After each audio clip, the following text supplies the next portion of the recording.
It's time to accelerate. Hi, I'm your host, Andy Paul. Join me as I host conversations with the leading experts in sales, marketing, sales automation, sales process, leadership, management, training, coaching, any resource that I believe to help you accelerate the growth of your sales, your business, and most importantly, you. Hello, and welcome to Accelerate. I am excited to talk with my guest today. Joining me is Klein. Craig is the founder and CEO of Sales Nexus, an integrated CRM, marketing automation, lead generation platform targeted for mid-sized and smaller businesses. Craig, welcome to Accelerate. Thanks, Andy. Great to be here. Well, thanks for joining me. And you're joining us from where today? I'm in Houston, Texas. Houston, Texas. Okay.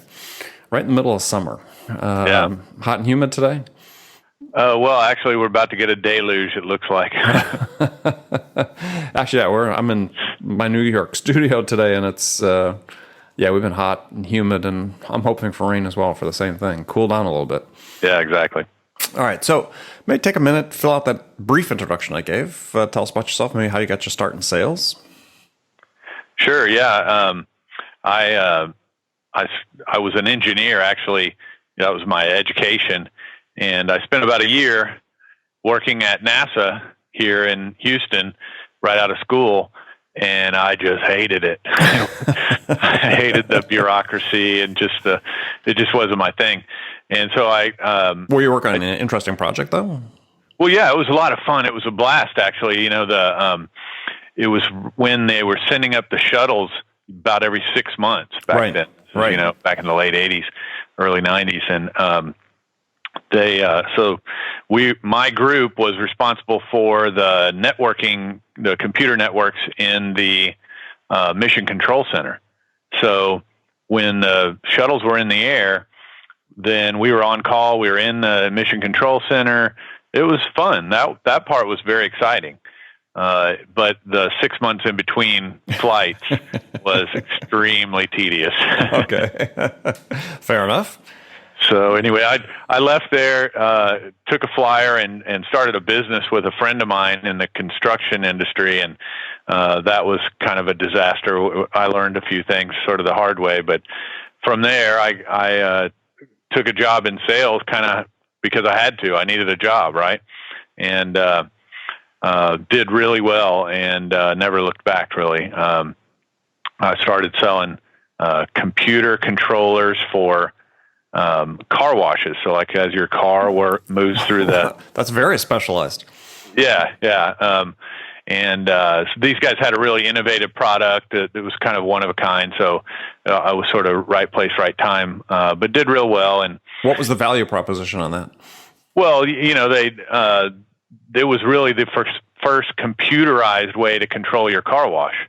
So everybody else was doing it with, you know, analog electrical switches and things like that, right? Mm-hmm. So they were wasting lots of soap and water was the big thing. So you're controlling the water and the soap. Was it controlling the pace of cars through it as well? No, that's a whole other, because that infrastructure or that equipment is very expensive to change. So, you know, they didn't want to change that. Very cool. Okay. So when did you start Sales Nexus? Well, so I went from the car wash business into the energy business. So here in Houston, I work for a couple of different energy service companies, and you know, I always knew that I wanted to start my own business, but I didn't know what it was going to be. You know, and I was just sort of waiting for inspiration to strike. And then the last company in the energy business that I worked for, I had earned a little bit of equity, and they were acquired, and so I had a windfall, and it was kind of like, all right, if there's ever going to be a time, it's now. Right. And so as a consumer, I was a VP of sales, you know, and so as a consumer of CRMs, I felt like there was a way to build a better mousetrap. What were you using that time in your work? Well, I had used ACT, you know, right. Remember ACT? Oh, yeah. I had used ACT for ages, you know, really when I first got started in sales. And then this was around 99, 2000. Mm-hmm. Salesforce had just come out, right? So we had just recently transitioned from ACT to Salesforce. And, at the time, Salesforce was new and relatively immature. Right. And so we just missed a lot of the rich functionality that you had in ACT. But obviously we were benefiting from being online and things like that. And so that was kind of the original vision, we were actually the first company to offer an online way to have the total ACT experience on the web. Got it. It's sort of interesting. So if you look back at today, from today's perspective, given all this competition that's come into the CRM space, yeah, would you have made the same decision about starting that particular company? Yeah, that's a great question. The other part I didn't mention is that the other part of our vision was to mobilize the experience, right? So in the very beginning, we spent a lot of money and time developing mobile apps, and this is before the iPhone, right? Yeah, I was going to say, what were they running on? It was before even BlackBerry was that popular. The most popular PDA, they called them back then, was the Palm devices, right? Right. Yeah, and so the Palm Treo had just come out, which was the first sort of phone cellular PDA, right? Yeah. And so that's where we made all our apps work on that device. And, we were ahead of our time. There was no question about that. And then, of course, once we got everything working basically on that at the time, it was somewhat limited infrastructure back then. Then BlackBerry and iPhone really started to take off, and the Treo just completely died. And back then, porting mobile apps from one device to another, that was it's like starting over. Yeah, absolutely, yeah. So, we made a strategic decision, which I kick myself every time I think about it. So thanks for making me think about it. You're welcome. We decided to put the mobile part of things on the back burner and just focus on the web part of things. Which if we had stayed focused on that, obviously we would have been a first mover as the iPhone really started to come to the fore, and God knows where that would have led. Well, of course, from my perspective, I don't see a lot of really powerful, broadly used mobile apps for sales. Yeah, you're right. You're right. So, I mean, on the other hand, you might still be pushing a noodle up a hill on that, because it's, that's still, to me, sort of the holy grail is what's really that killer app for sales on mobile. There's certainly, we need LinkedIn. We use that. We use, Salesforce, other things that, are part of CRM and so on. But it seems like we're still missing that real killer app that for sales reps that really help them become more productive. That's mobile. Yeah. Well, it's tough, right? Because salespeople are salespeople, and the killer app for a salesperson is basically, I just want to be able to talk to customers and do what I do, and somehow or another through the ether, everything, all the data that needs to be collected about that conversation just ends up in the right places, right? Yeah.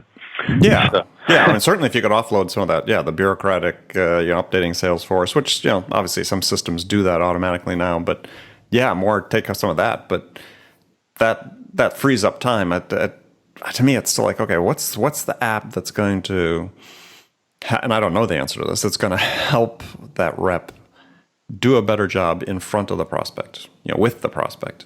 Yeah, exactly. Yeah, I think that the easy thing that anybody can do with really just about any CRM tool that they're using today is just kind of using the CRM as a way to structure the conversation and make sure they remember to ask the right questions, right? And don't get distracted. That's sort of the 80%, 80% of the battle, right? Mm-hmm. For most salespeople, they'll get off message and go down rabbit holes. And then they get back to the office, and the sales manager says, okay, so what about this, this, and this? And he's like, oh, I never asked those questions. Right? Well, is that really what you would use CRM tool for? I mean, people increasingly, at least based on conversations I have with folks, is, perceiving CRM and I'll say this primarily about Salesforce, since maybe it's more true at a larger enterprise customer, is that it's really just like this repository of data. But now we're seeing these layers of tools, being sales technology tools, they're being layered on top of that, whether for sales development reps or account-based selling or what have you, that provide a little more for the reps. I mean, now predictive analytics systems that sit on top of it that supposedly help you determine who you should be calling when and what you should be saying and so on. What do you see in your end of the market? I mean, so you focus primarily on the small and mid-sized businesses. You've been in this business longer than almost everybody else. What are you seeing as the real trends in terms of, let's say, adoption even? Because so often, CRM, it's like table stakes, right? For sales, somebody, we'll go get a CRM system, but then they think that's it. They think the job is done. Management, sales, that's all you need. Right. Yeah, no, that's the thing that's amazing about this industry, with all of the technology that's come out, and like you mentioned, and some of the really cool tools that are now coming into the market. The thing that's always been the Achilles heel is still the Achilles heel. The number one reason a CRM implementation fails is that the salespeople don't adopt it, and it's been about a 50% failure rate based on that from day one, and it still is today. So that's where I don't really think it's about technology. That's the bottom line. That's the 10-ton gorilla in the room. Mm-hmm, mm-hmm. Well, people don't. I mean, is it still that salespeople hate sort of the command and control aspect of CRM? Well, first of all, I think that's a little bit of a myth, right? Okay. I think most salespeople, in my experience, in fact, I'll tell you a quick little story. So when we implemented Salesforce in the energy business that I was mentioning earlier, we had a small sales team. It was about 10 guys, right?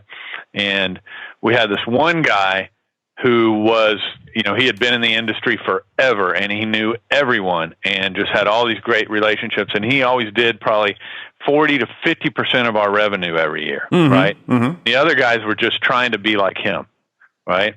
And but he was an older guy, and he was the one who was like, I'm not going to sit there at the computer typing all this stuff in there. So we went way out of our way, and we hired a girl to sit down with him every morning and go, tell me what happened yesterday. And she would go put it all in Salesforce, right? So at least it worked so that as a team, we could go and we could run reports and everything was consistent, right? Because if we didn't have 50% of our business in there, it would be worthless. Right. So what happened, though, what was amazing is that where Joe initially said that, he said, man, I'm not doing that, right? As soon as he saw what the other guys were doing with the tool, he comes to me and he says, hey, I want to get into this and start doing what those guys are doing, right? In other words, the reason Joe was so successful as a top producer was because he was all about exploiting any opportunity that he could find to be better at targeting the right customer at the right time, knowing what to say, knowing what the strategy is, all of that, right? And as soon as he saw that these other guys were leveraging, at the time, this was Salesforce, to do that, then he wanted on board, right? So my point really is just that I think that the fundamental failure is that management never really sells the thing to the salespeople, right? They just don't understand how it's going to benefit them. And so why would they get on board? Yeah, unless they're forced to. Exactly. Yeah, which is probably the case, as you said, in most instances. So what do you see with your customers? In your space, I mean, you were a pioneer, absolutely a pioneer with Sales Nexus. Now there's more competitors. I mean, how do you position yourself, let's say, against a Salesforce when you're talking to a small, mid-sized company? How do you position yourself against some of the other, perhaps larger players, even Microsoft with Dynamics and so on? Sure. Yeah, I mean, I don't know. I think sometimes I think I'm kind of crazy because I seem to always take the hardest possible path. But what we've done is we've put ourselves right in the middle of the, sort of the ancient war between the sales department and the marketing department, right? Okay. Often in large companies and in small companies, what happens in the marketing side of the house gets thrown over the wall to the sales side of the house, and there's not a whole lot of back and forth there, right? No, yeah. Don't bother me with those marketing leads. Yeah. So, the problem, of course, is that when you in the technology environment that's out there today, it's been built to sort of recognizing that fact, right? So you got sales tools, you got your CRM and other sales tools, and then you've got marketing tools, and the marketing folks buy the marketing tools and the sales folks buy the sales tools. And sure, they have some ways that you can plug those things together and information can flow back and forth. But in reality, it's not all that seamless, and it's not all that automatic. And like you just alluded to, a lot of times the leads that the marketing folks are sending over to the salespeople have a bad rap, and the salespeople just ignore them. And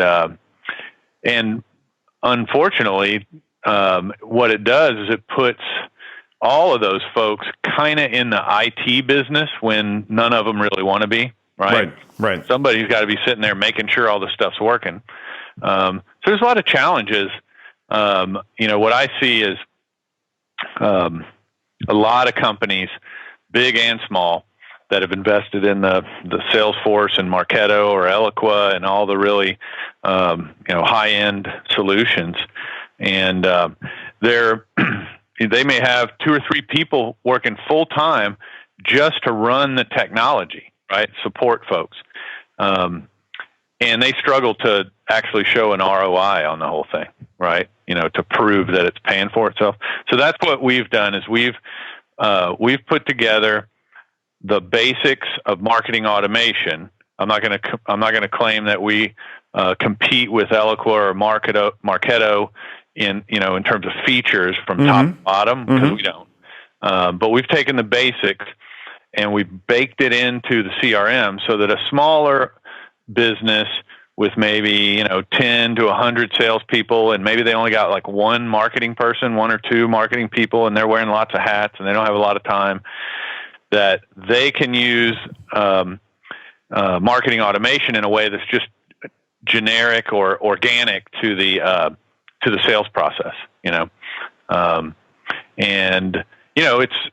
It's a no-brainer when you think about it. Most sales organizations are terrible at managing their leads, right? Right. They're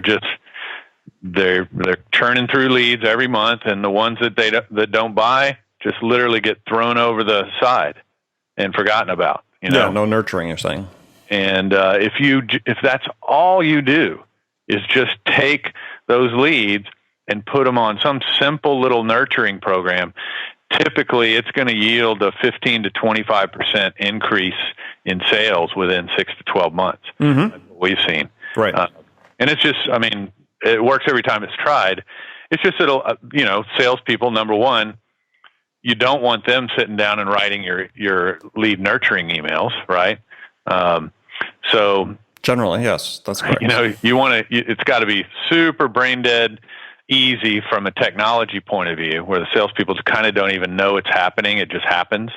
And then you've got to help them get the messaging right, and that's something that we've always done differently. We've always, a lot of our competitors will farm the implementation work out to like a certified consultant network. We've always done that internally because we know that really to get it right, customers need more than just IT help. They need, marketing help. They need sales process help and that kind of thing.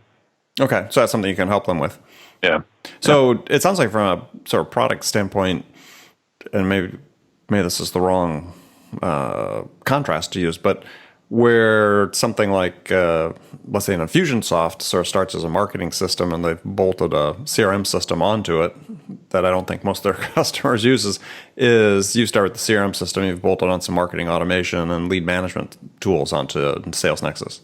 Yeah, that's actually a great analogy. Okay, all right. So a a traditional sales organization that wants to start managing leads, maybe they're spending a lot more money on driving traffic to the website and they need a way to manage that flow of leads. Our solution's a great fit for them. If you told me you were a pure e-commerce business that maybe had a couple or a small handful of inside salespeople, then Infusionsoft's probably a great answer. Got it. Right. So you emphasize a lot in what you write about process. So how do you overlay a process onto CRM system? Well, the hard part is just figuring out what the process is, right? Most of the customers that we talk to just really don't know what their process is. Part of it is just it's hard for anyone to take what they do all day, every day, and look at it objectively, right? Mm-hmm, mm-hmm. And salespeople have the same struggle. But once you do, and again, we try to help our customers with that.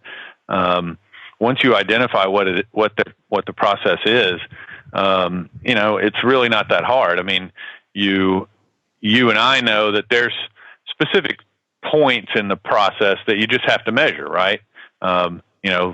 Leads coming in, and then how many of them are qualified, and then every business has some process they go through, some dance that they do, it might be I qualify you, and then I do a demo, and then I send you a proposal or something else like that, right? Mm-hmm.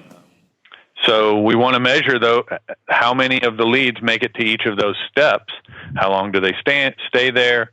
How many conversations do we have as they move through each of those phases and things like that? Setting that up in a CRM, really, frankly, in just about any CRM, is not that hard. It's really figuring out what are those steps and how am I going to measure them, and then back to what we were talking about before. Am I going to be able to tell my salespeople that they have to put that in the system when it happens? You're right. Well, one of the things that I get a sense from what you talk about, what you write about, and so on, is that's something I wholeheartedly advocate, is don't complicate things. When you're putting your process into your CRM system, especially if you're a small company, mid-sized company, is don't overcomplicate it. Keep it simple and direct. Right. Yeah. Keep it as simple as you can. Again, most sales managers, most business owners, they've never done this before, right? No. Well, they don't. They assume it's happening. That's what I find with most business owners. Sales, I just assume that's happening. Right. They're out. They just do what they do. So you can't. I think it would be much better to pick one thing and just start measuring that and see what happens. And so, what do you advocate, sir? That first thing. I mean, I know what I would choose. What would you choose as that first thing? Well, it kind of depends on the business, but I mean, for a lot of sales organizations, it's just how many leads are we qualifying, right? And do we know what qualified means, right? Mm-hmm. Just get that figured out. And from that, all sorts of other key ingredients to the process will start to appear, right? Once I know what a qualified lead is, then I'll start to realize, I've got, half of my sales team is forecasting big sales with customers who are not qualified, and so shocking. That just sort of leads to more things to measure. Yeah, that's shocking. What I find when I get work with a smaller company and they get on a CRM system and they've got the ability to start measuring, how they're effective or efficient their process is is, I love to start with something really simple, which is like, okay, how long does it take you to respond to a lead? Yeah. Yeah. I want to start with one of those basic behaviors that you can actually control. Now that you've got a tool to be able to do that, is to help people see what the importance of, because they begin to see very quickly the importance of Right. being very responsive in their sales. But So, along with you say, it just keeps it's a nice simple measure, and it has ramifications throughout the entire sales process. yeah, absolutely. And you and I know that most people have no idea how fast they need to be with that. So it cracks me up every time I ask a customer about that. They'll say sort of proudly, right? Well, we usually get to them within 24 to 48 hours. Yeah, I know. I laugh because I wrote about this with gave some examples once. This is several years ago, about a company that proudly trumpeted on their TV ads that we guarantee we'll get back to you within. If you call and we can't answer, we guarantee we'll get back to you within 24 hours. And I was thinking, really, you're proud of that? What you're doing? And it was a pest control company, and when I had an issue and I had ants invading my home, I was calling a pest control company. Actually, I started with them because they were first on the list on the search returns. And that's the message I got on the phone. I got it. And it's like, well, that's not very good, especially in this business, right? I mean, people only call when they've got urgent problems. And I don't call and say I think I'm going to have ants in a week. I've got ants now. Come help me. So I called the next person on the list, the next company on the list. Yeah, exactly. And I mean, it was true years ago when we used the yellow pages to find a pest control company, right? But it's a million times more true now that we use the internet, because it's, I'm going to do my search for pest control and I'm going to go to the first site, and they got probably 5 minutes to start helping me, or I'm on their competitor site. Right. So you had mentioned briefly that your ideal clients are of 10 to 100 sales reps? Yeah. Yeah. And primarily business to business, business to consumer, both? I mean, how's that sort of break out for you? B2B, so we do work with some real estate firms and insurance firms and mortgage brokers and things like that, who are really more consumer oriented, but for the most part, it's B2B. Okay, cool. So Craig, we move into the last segment of the show where I've got some standard questions I ask all my guests. And the first one is a hypothetical scenario in which you, Craig, have just been hired as VP of sales at a company whose sales have stalled, and you as CEO are anxious for that to get turned around quickly, or the CEO is anxious for that to get turned around quickly. So what two things could you do your first week on the job as sales leader, VP for this company? What two things could you do the first week on the job that have the biggest impact? Two things. Well, I think the first one would be, get out and meet some clients somehow or another.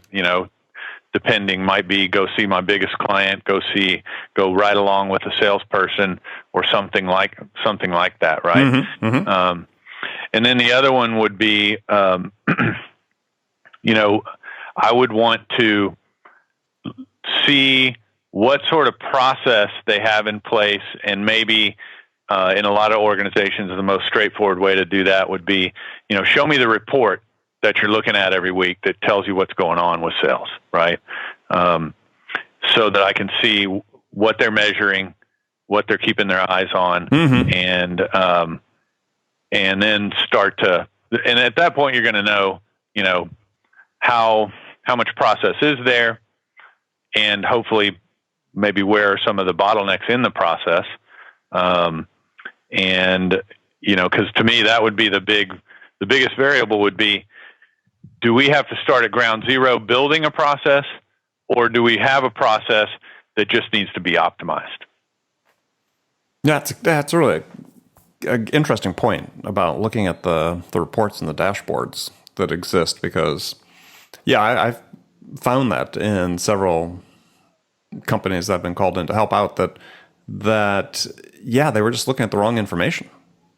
Yeah. Well, they're looking at sales, right? Well, they were looking at things that really didn't have an impact on improving the outcomes, which it's surprising, right? It's they're managing or focused on purely outcomes and not managing the process. Right. Yeah. Yeah. Which is, and the unfortunate thing is, one of the greatest challenges that businesses face in scaling up their business and their sales team is hiring and onboarding new reps, right? Mm-hmm. And that's what kills a new rep, right? Is there's no cookbook, It's just, here's your desk, here's your phone, here's your customer list. Keep an eye on what Sam does over there because he's really good. He always hits his numbers. And good luck. Oh, yeah. And on top of that, especially in smaller, mid-sized organizations, is, the new person coming in also finds that all the good accounts are allocated to everybody else in sort of a disproportionate fashion, oftentimes based on their seniority. And so then the new person never has a chance to get an account that, they can see what they're doing, how they're succeeding with it, that they can build off of. Or even an objective sort of picture or criteria to let them know what makes a great account. Yeah. Right? Yeah. Yeah. Okay. So now that's a good answer. So let's move into the last few questions. Is you can give me one-word answers, or you can elaborate if you wish. The first one is, when you, Craig, are out selling Sales Nexus' service, what's your most powerful sales attribute? You mean personally or personally? When you personally are out selling. Oh, well, for sure. I've always made good questions and listening the foundation of my success. That served me well in all aspects of my life, and so really today at Sales Nexus, that's what I try to share with my employees, with my customers. Really, when I'm working with customers and implementing our system, one of the things that I'm talking about with them is how are we going to set the CRM up so that it sort of gives the salespeople a script of what questions to ask. And I'm not talking about data points like, how many of these do you have, but more probing questions that really get at the heart of things. Mm-hmm. And how's management going to measure and manage the salespeople through the lens of, who's really good at really understanding the customer and listening and having empathy and being able to sit down in the conference room with the team when we're strategizing and saying, what really matters to this account is this, Right. Well, I think for people listening in the audience today is, be sure to go to Craig's website. He's written a blog about exercises you can use to develop sort of that questioning muscle and developing empathy with customers, or demonstrating empathy with customers. That's a good read. So I'd urge people to go there and check that out. So next question is, who's your sales role model? That is a great question. I would say that if I had to pick one person, it would have to be Dave Blanchard, who is the empathy master. He's the Jedi master of empathy and asking questions. If you've ever heard of the book, The Greatest Salesman in the World, it's written by Og Mandino. Right. Yeah, exactly. So Dave, somehow or another, met Og Mandino's widow, and long story short, ended up managing the franchise for her, and he's turned it into this whole coaching franchise and everything, which I've had the benefit of going through some of his coaching. And he's written several books himself, all about how to really empathize with other people.